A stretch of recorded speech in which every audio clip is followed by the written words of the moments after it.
Hi there all, we've got another tutorial for you. I've been a little bit inspired by the Hawaiian shirts, so I thought what I'd do is, as shirts are pretty much a wardrobe staple, most people have got them, but they can be a little bit daunting to think about sewing. I'm going to take you through how to make your own shirt.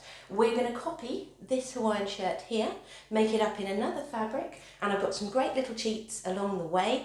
Foolproof collar that'll fit every time, how to get those sleeves set in. I've got a lovely cheat for that as well, and I'm going to take you step by step how to create a pattern from a shirt you have already and how to make your own shirt all the way through from start to finish.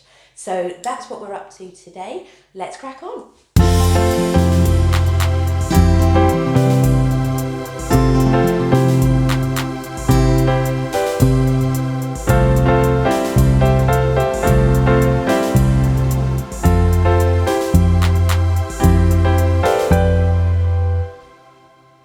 We're going to start by creating our pattern. What you'll need is a large piece of paper. I've got dot and cross paper here, but it can be anything. Wrapping paper, greaseproof paper, brown paper, anything that's large enough to create your pattern pieces on. You're going to need a ruler and a pencil. And I have done a little sequence coming up next that takes you through each step to copy your pattern pieces. We need to have a careful look at your shirt before we start off. There are a few key elements of the pattern, and if we make a little list of everything we're going to need, all the pattern pieces, we can tick them off as we go. So for this shirt, we've got the main front parts of the shirt, we've got the collar and the collar stand, we've got the sleeve, and then at the back there, we've got the back yoke going across the shoulders, and then we've got the main pattern piece for the back of the shirt. So having made that little list of pattern pieces, we're then going to move on to copying our pattern. Now, if you do have a shirt pattern already and you want to skip the copying bit, that's absolutely fine. The shirt construction that comes afterwards will still apply whether you've got a ready-made pattern or whether you're copying. So the first part is to copy the pattern, and I'll take you into that sequence now. So first on our list is our shirt front. You'll want to mark either end of the button panel and then draw the lines that you can see clearly from the outside of the shirt, where you don't have to trace through. Use a pin to mark either end of the shoulder seam,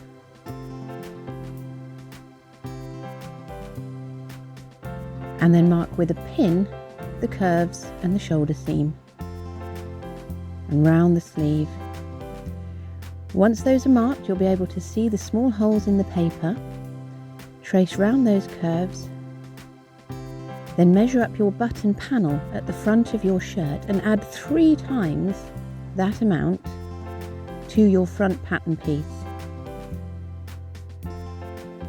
That will be folded away later to form your button panels. We have the shirt front ready. Iron a crease down the centre back of your shirt.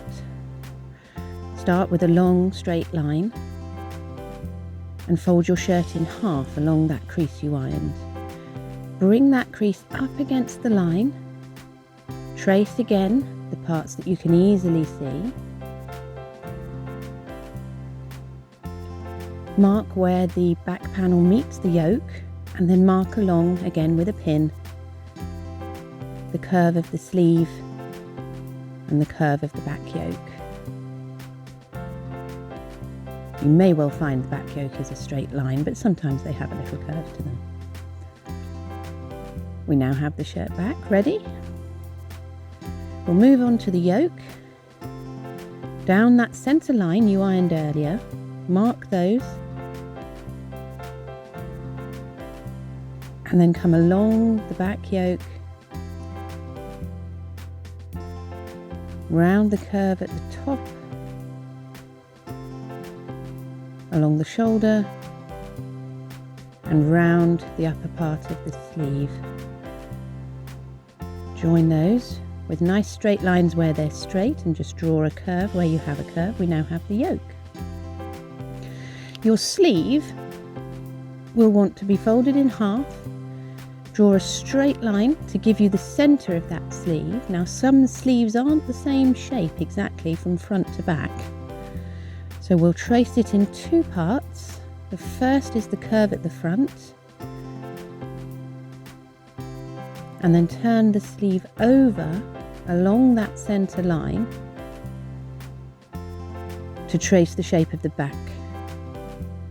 And just be sure to make a little mark on your pattern at this stage, which was front and which was back. Always helps later.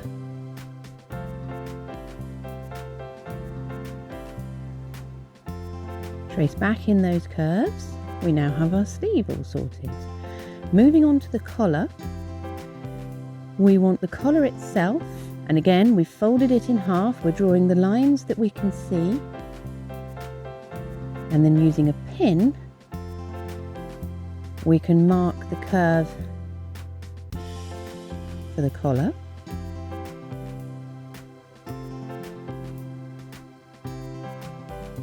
Giving a little room between the two because we'll be adding seam allowances later. Again, mark the curves that you can see, and then use a pin to give you the curve of the collar stand.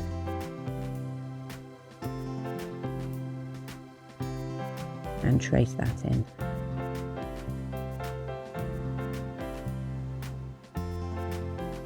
Now we're using a pin here, but you can use a tracing wheel as well if you have a sharp tracing wheel. But most people have a pin, not a tracing wheel. Some of your items will want to be cut on a fold, so mark in at this point. The centre back will want to be placed on a fold. The centre back yoke will also want to be placed on a fold.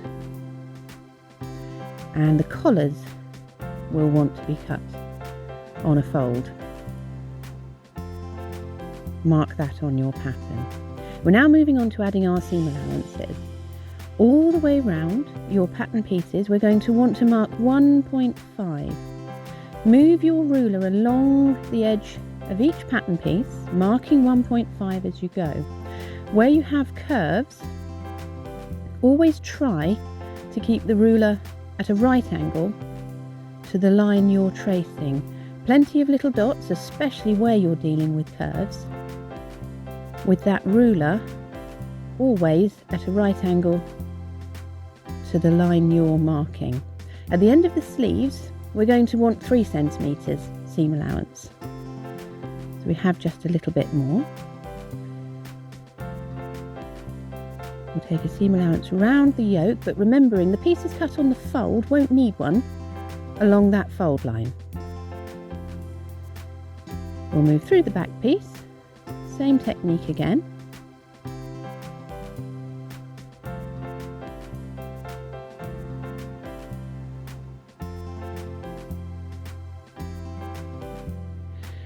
So we have our pattern ready to go. Our pattern pieces are now ready. There's just one final thing that we need to do, and that's to work out just how many of each piece we need. Now, there is one of our back panel. Everything else, our yoke, collar, collar stand, fronts and sleeves, we need 2 of. So it's just now a case of marking on our pattern to cut 2 of the sleeve, the front, the collar stand and the yoke. Having pinned and cut our pattern pieces, we can now pop the pattern away and check we have all our pieces ready to sew. So I've got the 2 sleeves, I've got the 2 yokes, 2 collar stands, 2 collars, the folded back panel, so 1 single back panel cut on the fold there, and our 2 shirt fronts. Now it's actually the shirt fronts we're going to begin with. Our shirt needs to have what's called a button panel down the front of it, and we're going to get that into place before we move on. Now, as we were creating our pattern, we added that 6 centimetres so that we could fold that button panel away. We do it slightly differently on one side than the other. So on one side of the shirt where the buttonholes are going to be, we're going to fold it in one way, The other side, we're simply going to fold it in. So I'll do the fold in on the side that the buttons will be sewn on first. So as we're pressing this first front panel, it's a great opportunity to tell you about the fabric that I'm using as well. It's this gorgeous flamingo fabric from my fabulous local fabric shop called So Busy, and they very kindly gave me this fabric to create this video, and I think you'll agree it's pretty gorgeous. So we're going to measure in 2 centimetres and press all the way along from top to bottom. Then we measure in 2 centimetres again, and again press from top to bottom. We then put it in one last time. So that's 2, 2 and 2, which has used that 6 centimetres at the front of our shirt and created a great place to be able to put in our buttons without any interfacing. On the other side of our shirt, we're going to press backwards all 6 centimetres. We're then going to bring back in 1 centimetre, and then we're going to bring that back so it just passes that inside fold, and this is actually going to make the panel that our buttonholes will go into. So we have our panel for our buttonholes and our panel for our buttons all nicely folded in and pressed into place. The one final thing that we want to do just before we stitch these into place and add our buttonholes is to just unfold the bottom of each and turn up your hem, just the start of it where the button panel is going to hit the hem, and we want to turn it up by the 1.5, and then we're going to tuck the top down and give that another little press. Once you've done that, refold your button panel, and you will then see that you have a lovely neat edge at the bottom there as well. So just fold it back in where it was folded before, but now your hem is just started where those button panels are going to sit. And if it helps, just pop a little pin into place to keep it there for now. It can have another press as well. You do the same on the other side at the front, so press that hem up just at the very start where the button panel is, and then refold that as well, and it'll be ready to stitch. Right, now that we've pinned and pressed the front of our shirt, the sewing machine is out, and what we're going to do is run a line of straight stitch all the way down the front of the shirt, either side of those folds.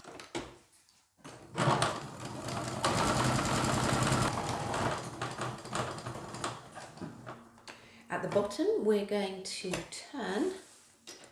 run across where our hem was being held in place, and then we're going to come back up on the outside edge of that button panel. The other side of the shirt, so the buttonhole panel, is stitched in exactly the same way, down quite close to the inside edge, round at the bottom, and then up to the outside edge.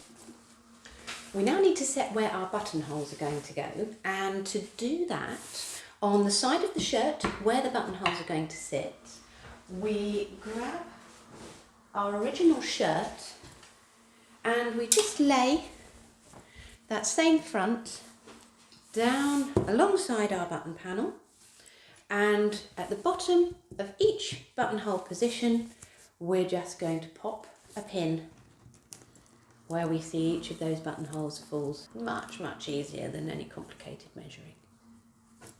I'll pop a pin into each one of those, and then we'll set the machine up to do some buttonholes.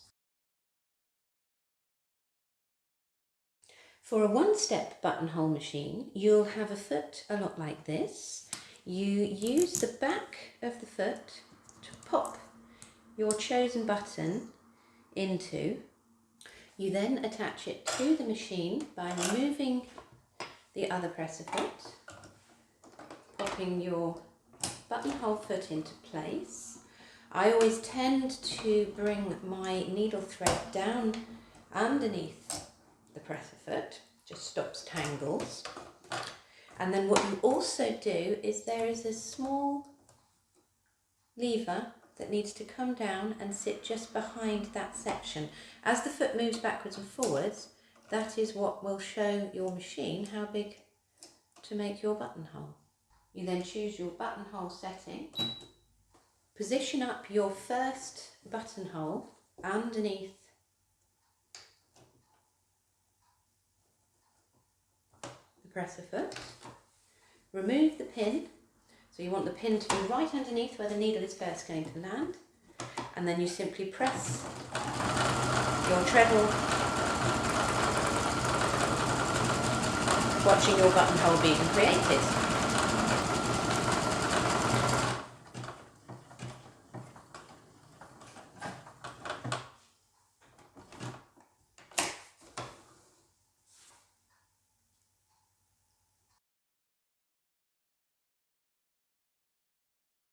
With your presser foot clipped into place, pull the presser foot all the way forward, have a little check with your button just how long you're going to need your buttonhole to be. Now you would normally go one division longer than the button you're putting in.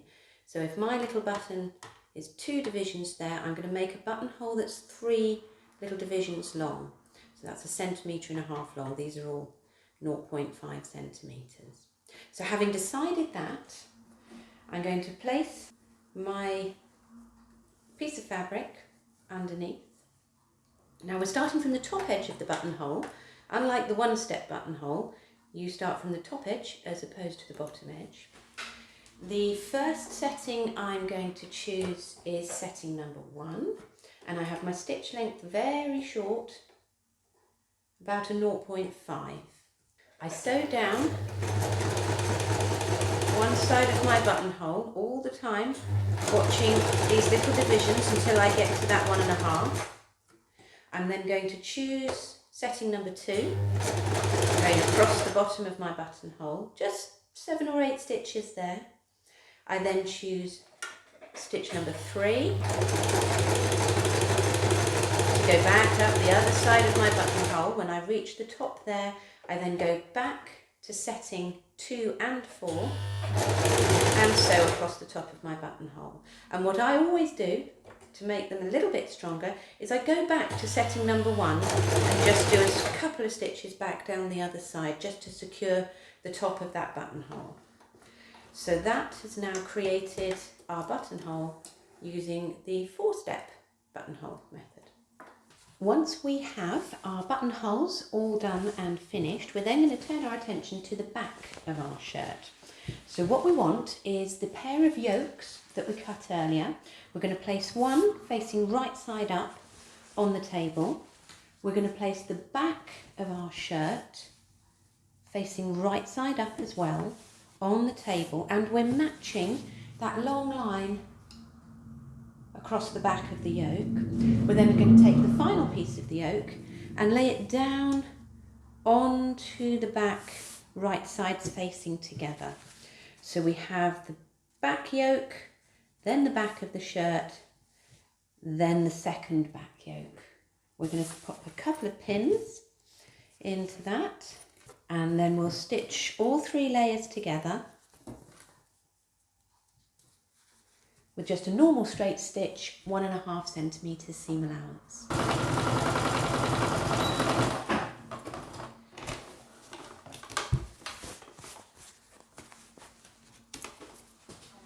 Once that's sewn, we fold both the back yokes back up towards the top of the shirt and give them a really good press into place to make sure they're going to sit nicely.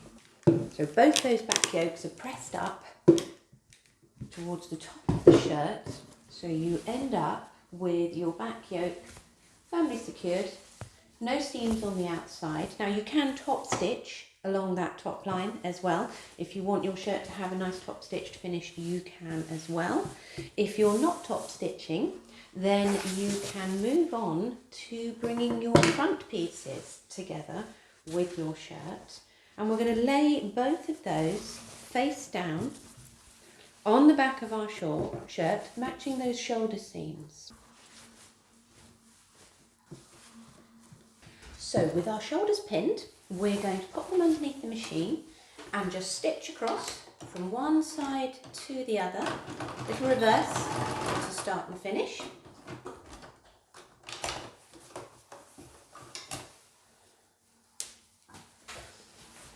Once they've been sewn, we're going to trim the seam allowance down to about half the size. And then we're going to pop it back under the machine again. Select a zigzag stitch and overcast that seam. And overcasting is you line the edge of the fabric up with the middle of the presser foot and let that zigzag go backwards and forwards over the edge of the fabric, wrapping it up, making sure it's not going to fray. Once you have the back and fronts of your shirt nicely together, we're going to turn our attention to the sleeves. Now we're going to attach the sleeves while the side seams are still open. For a normal set-in sleeve, you would join the side seams first and then fit the sleeve into the shirt. But I promised you earlier in the introduction a nice cheat for having that set-in sleeve look without the hassle of the set-in sleeve. So we're going to take our sleeve pieces and we're going to run a gathering stitch round the top of what's called the sleeve cap, the bit that goes over the shoulder here.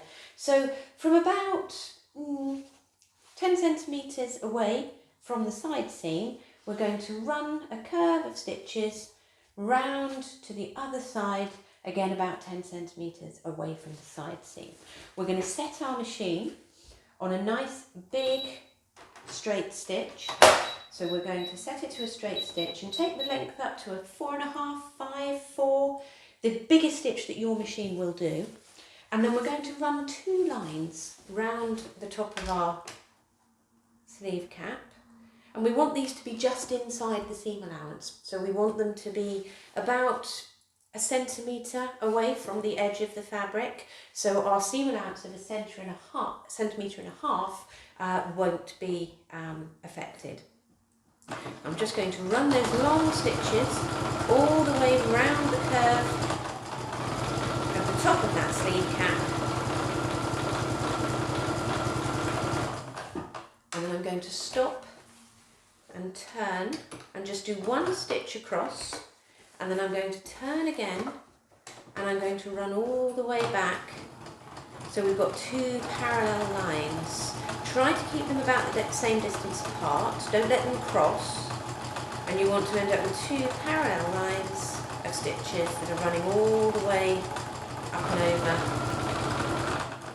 that sleeve cap. Stop them both at the same point and leave lovely long threads so you have the threads to use to gather down that sleeve cap. Taking the 2 top threads of your gathering stitches, very gently just push the fabric along those stitches to start a little gather running up and round the sleeve cap. Don't let it bunch up too much, spread it right out along the whole sleeve cap and just keep going until you have a wrinkle running all the way from one end of that gathering stitch to the other.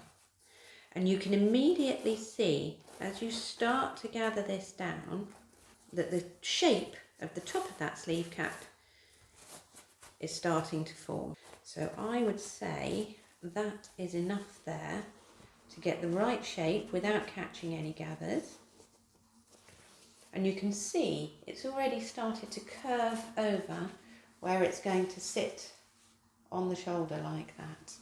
To attach the sleeve, you take the centre top of the sleeve and position it up just about a centimetre or so back from where the yoke is attached to your front of your shirt. Start by placing a pin at that centre and then gradually work your pins round.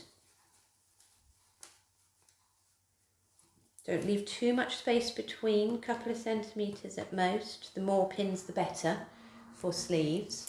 And you're going to pin it all the way until it meets the underarm seam. Once you have all those pins in place all the way around the sleeve, you're going to take it underneath the machine, stitch all the way round, starting and finishing with a little reverse on that 1.5 seam allowance, which should just miss your gathering stitches. Once you've sewn all the way around your sleeve, we're then going to trim down the seam allowance to about half what it was before and overcast, just like we did with the shoulder seams. Once both your sleeves are attached, we are then going to sew the underarm seam, followed by the side seam. So under the arm first, I'm going to push the seam allowances up towards the end of the sleeve, and I'm just going to do that short line that takes us underneath the arm, 1.5 seam allowance, little reverse to start with. So I'll sew down to that seam that meets underneath the arm. Make sure those seam allowances are pushed upwards and catch those in. When you reach the line of stitching that joins the sleeve to the body, you can then turn and join your side seam running down the edge of the shirt. So once our side seams are sewn, we can then turn our attention to the hem. Now we've got the hem on the cuffs to turn up. The ends of the sleeves are turned in just like we did the front panel. So we can turn them up by 1.5 and then turn them up again by 1.5, and they can then be stitched all the way round.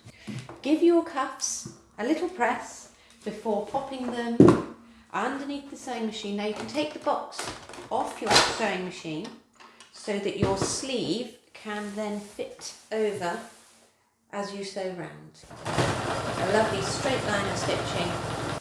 The hem, we already started turning it up where we turned in our button panel, so we're just going to continue and to press that first fold upwards and then tuck the rest of that fold so the raw edge is tucked down onto the inside. Once our hem is pressed all the way from one side to the other, we're going to pop it underneath the machine and we're going to stitch quite close to the upper fold, so not right down by the bottom edge of the shirt but near the upper fold, and we're going to put a lovely line of stitching all the way along that hem. Okay, so with our hem sewn and our cuffs nicely in place as well, our shirt is almost there. The only thing we're missing is the collar, so we'll move on to that next. You're going to need your 2 pieces for your collar and your 2 pieces for your collar stand. And what you're going to want to do is one of your collar stand pieces, take it and press the bottom edge up by 1.5 centimetres. Once that's pressed, what you're going to want to do is set that piece to one side. We are going to take the other piece and just fold it in half to find the centre. If there isn't a little crease there already, then we can add a little crease to make sure that that is centred. What we'll also do is we'll take the back of the shirt and find the centre back on the shirt as well, and the easiest way to do that is to fold that shirt in half, matching those shoulder seams, and then again just stick a little press into the centre back of the shirt so you've got a nice crease there to follow.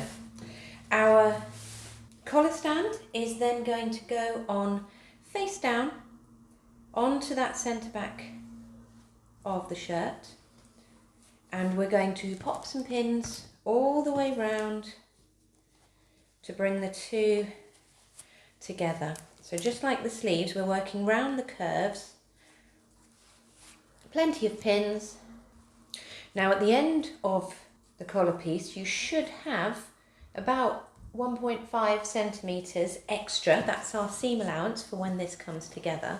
So it should carry on and stick out just a couple of centimetres beyond the end of the shirt. And once all those pins are in, we then pop it underneath the machine. 1.5 centimetre seam allowance again. Just start from where the two layers of fabric meet. And just take it slowly all the way round. Now this part where the collar meets the shirt is probably the easiest part to catch a little fold. So it is much better to take it nice and slowly. Leave your pins in till the very last minute and just check that both layers of fabric, the collar stand and the shirt underneath, haven't got any little creases in them that are going to run underneath the presser foot. So take your time on this bit. Once you've attached that collar stand, or that first part of the collar stand, you are going to want to trim that seam allowance down to about half its size, all the way round.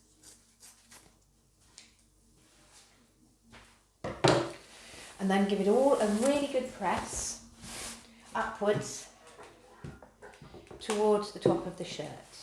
Then what you're going to want to do is take your collar and you're going to want to lay them right sides together. So laying those right sides together, give them a little pin to hold them into place. And then what you want to do is actually offer them up against your collar. They're going to be attached to the top edge of that collar and they may be a little long. So what you want to do, finding the centre back of the collar and the centre back of the collar stand, just run them round to one side and just check where the curve is going to finish on your collar.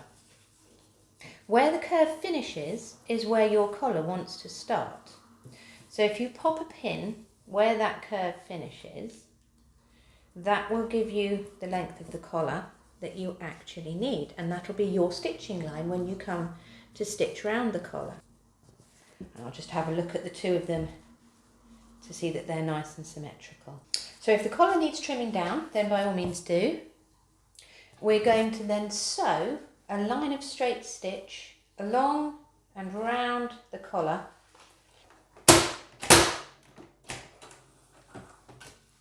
Once that collar is sewn all the way round, you're going to trim down the corners in almost like an arrow shape, so you have really reduced the amount of fabric that's going to have to try and bunch into those corners when you turn it through. Once it's all trimmed down, turn the whole collar through and into those corners. Closed scissors to make sure they're really as square as they can possibly be. And then the whole thing is going to get a lovely press all the way along. Once that's pressed, we're going to get our shirt back again, laying it with the right side facing up to us on the table. We want to match the centre back of our collar with the centre back of our collar stand. We're then going to pin round again. Once that's all pinned into place, we then want to bring our collar stand that we ironed the seam allowance up earlier and bring that down on top as well, matching the centre back again. Put your pins now through all three layers so your collar is sandwiched in between the two collar stands. And then that sandwich is going to go back underneath the machine and be sewn into place. Now when you're sewing this one, you're going to want to start right from the very edge of where the button panel meets the collar stand, and you're going to sew up and in a curve round towards the collar and then all the way across as you go.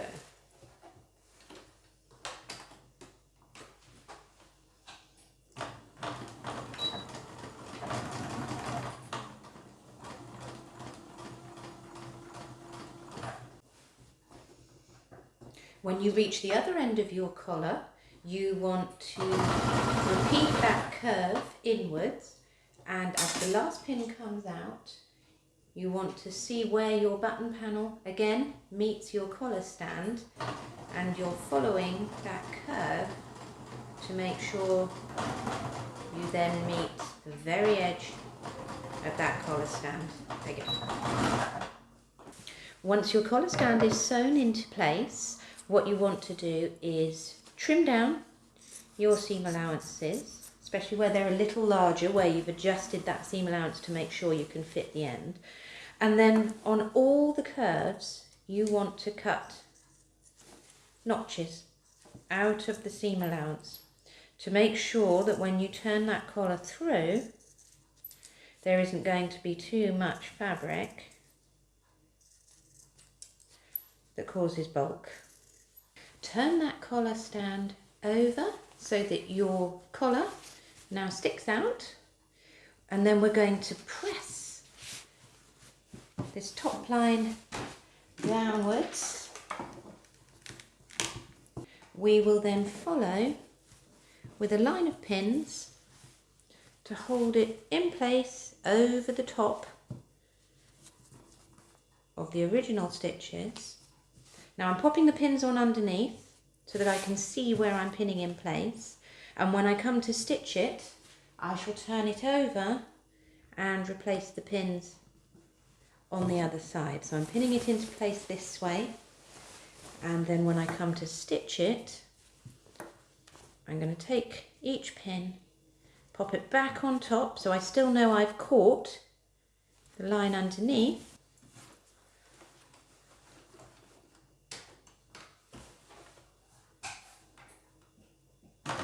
And once that collar stand is in place, the only thing that remains is to add your buttonhole. Your buttonhole is going to want to go the opposite direction to the ones you've already put in. So instead of going up and down the shirt like this, it's going to want to go across the shirt like this. It wants to come just towards the end of the shirt. So positioning wise, the end of the buttonhole wants to be just in the centre of where the button panel meets.